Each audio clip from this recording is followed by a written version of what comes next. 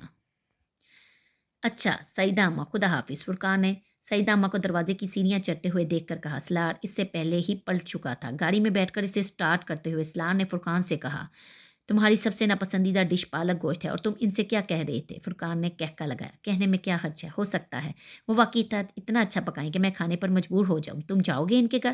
سلار گاڑی main road پر لاتے ہوئے حیران ہوا۔ بالکل جاؤں گا، وعدہ کیا ہے میں نے، اور تم؟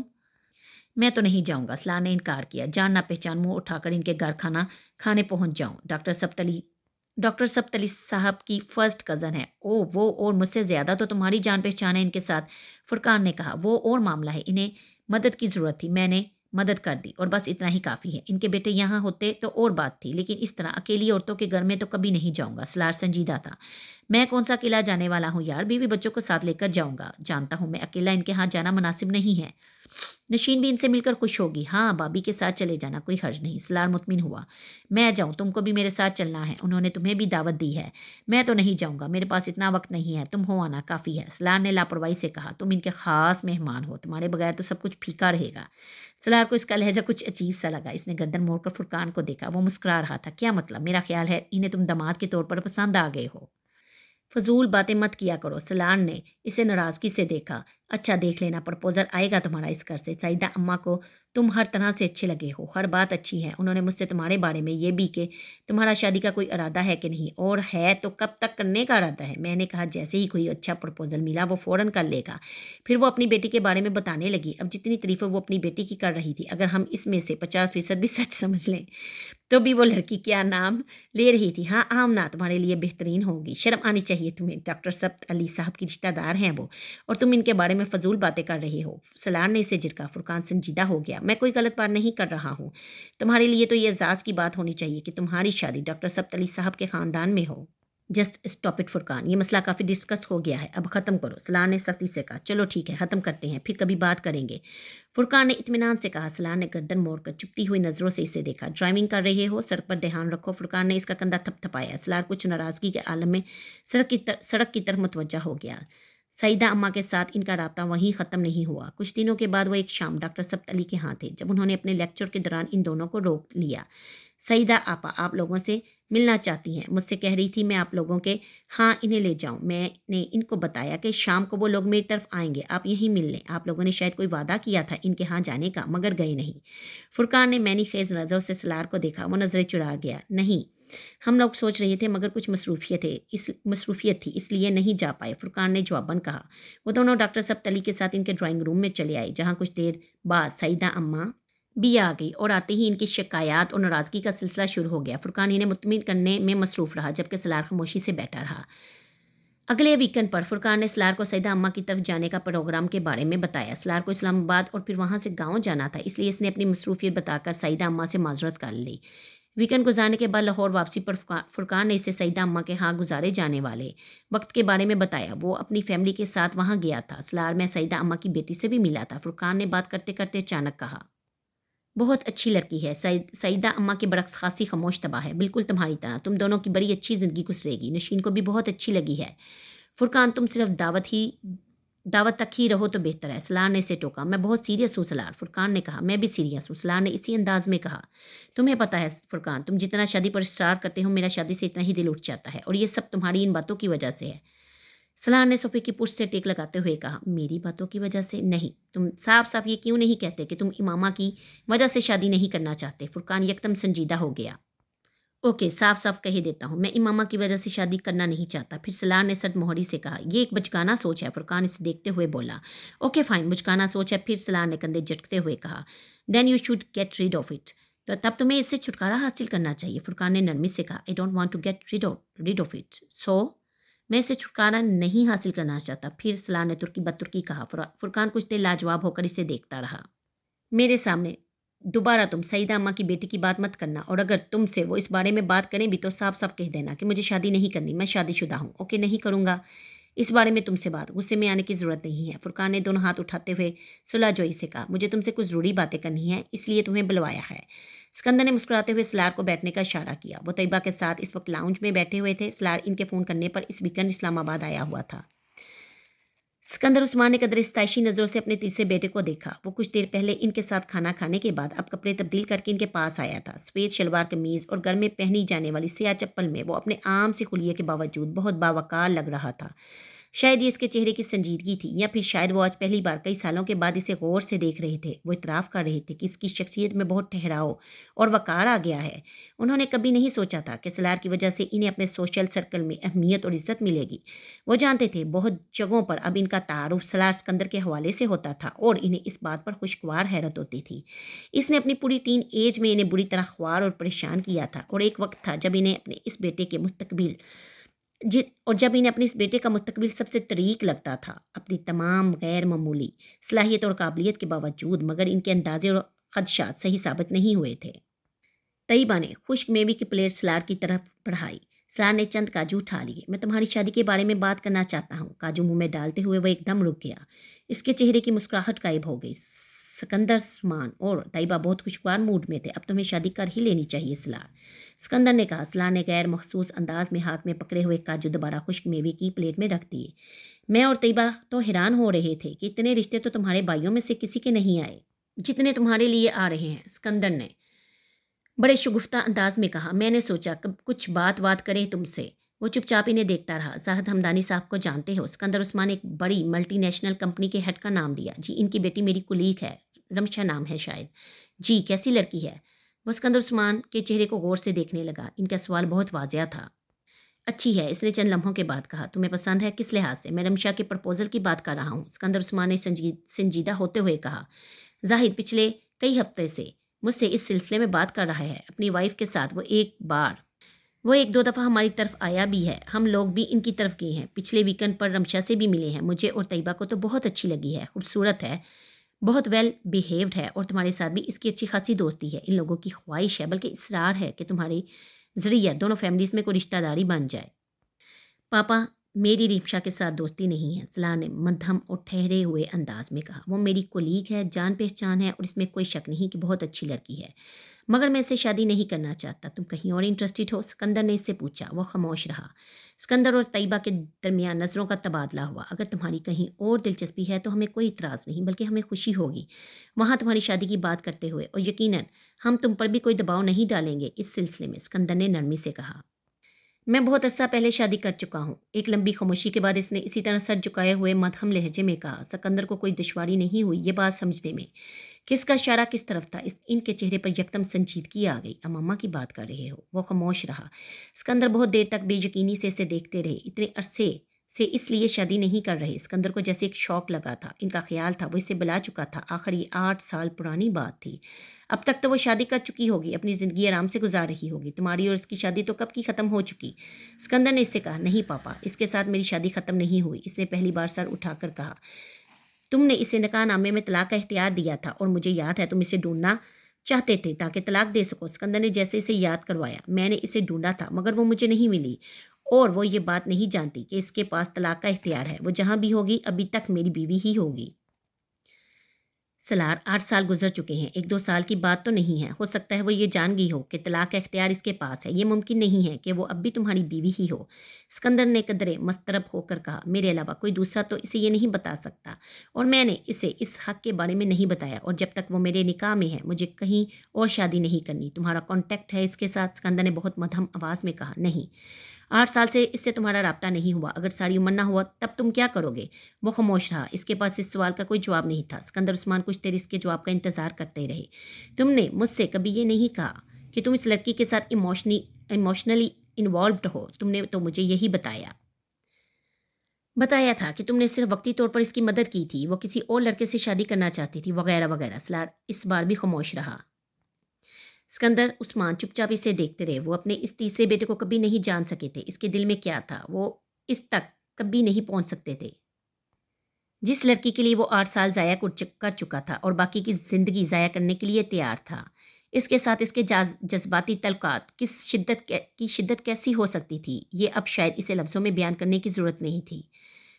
کمرے میں خاموشی کا ایک لمبا وقفہ آیا، پھر سکندر عثمان اٹھ کر اپنے ڈریسنگ روم میں چلے گئے۔ ان کی واپسی چند منٹوں بعد ہوئی۔ صوفہ پر بیٹھنے کے بعد انہوں نے سلار کی طرف ایک لفافہ بڑھا دیا۔ اس نے سوالیہ نظروں سے انہیں دیکھتے ہوئے وہ لفافہ پکڑا۔ امامہ نے مجھ سے رابطہ کیا تھا، وہ سانس نہیں لے سکا۔ سکندر عثمان ایک بار پھر صوفے پر بیٹھ چکے تھے۔ یہ 5-6 سال پہلے کی بات ہے، وہ تم سے بات کرنا چاہتی تھی۔ فون ناصرہ نے اٹھایا تھا اور اس نے امامہ کی آواز پہچان لی تھی۔ تب تم پاکستان میں تھے، ناصرہ نے تمہاری بجائے مجھے اس سے